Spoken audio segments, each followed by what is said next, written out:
Babala sa mga Pilipino, human trafficking patungo sa scam farms sa Myanmar. Magandang araw mga kababayan. Kaanton po.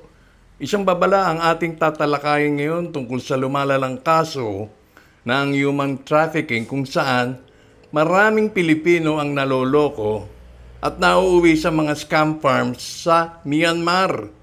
Paano ito nangyayari? Ano ang dapat gawin para makaiwas? Alamin natin ang mga ilang detalye na ating nabasa. Paano nangyayari ang panloloko? Nagsisimula ho yan diyan sa mga anunsyo. Ayon sa mga ulat, maraming Pilipino ang naaakit ng mga job offers online na nangangako ng mataas na sahod, libre ang airfare, at may kasamang tirahan sa ibang bansa. Karamihan sa mga trabahong ito ay sinasabing customer service representative, data encoder, o chat support para sa isang foreign company. Ngunit, ang hindi alam ng karamihan, ito ay isang modus lamang. Pagdating sa bansang katulad ng Thailand o Cambodia, kinukuha ang kanilang mga passport at sila ay illegal na inihahatid sa Myanmar kung saan sila ay pinipilit na magtrabaho sa scam farms.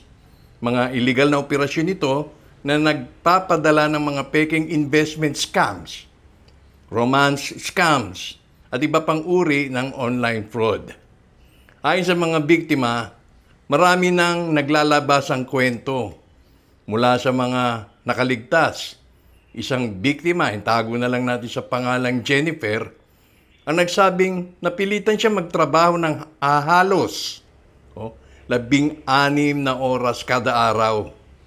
Binibiro nyo yan? At pinagbabantaan ng pisikal na pananakit at hindi makauwi dahil sa mahigpit na pagbabantay.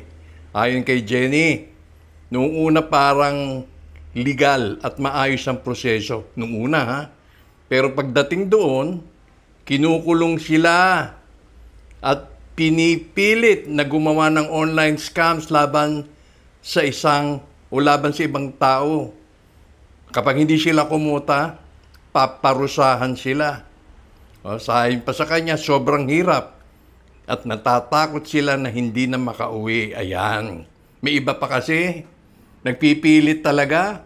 Kapag hinarang sa Thailand, sasabihan, kakausapin ng attaché natin na si Colonel Matalang, nagdi-deny pa. Kaya paano tayo makakaiwas nito? Para sa mga kababayan natin na malawak pang ambisyon. Paano makaiwas? Narito ang ilang mahalagang paalala para hindi mabiktima ng ganitong scam na para bang mga pogo ang style, Huwag basta-basta maniwala sa mga job offers online, lalo na kung napakaganda ng alok. Siguraduhing verified at rehistrado ang recruitment agency sa POEA o DMW. Ano yung DMW? Department of Migrant Workers. Huwag magbigay ng personal na impormasyon na hindi kilalang recruiters. At pangapat, kung nasa panganib, agad na makipag-ugnayan sa embahada o sa DFA. Pero paano magagawa yun kung hindi ka nga palalabasin? Kaya mahalagang maging mapanuri at mapagbantay tayo lalo na sa ganitong uri ng panluloko. Kung may kakilala kayong posibleng biktima o nangangailangan ng tulong, huwag mag-atubiling ipaalam sa mga otoridad. Para sa iba pang mahalagang balita at impormasyon, huwag kalimutang mag-subscribe sa ating channel at i-click ang notification bell para updated kayo palagi.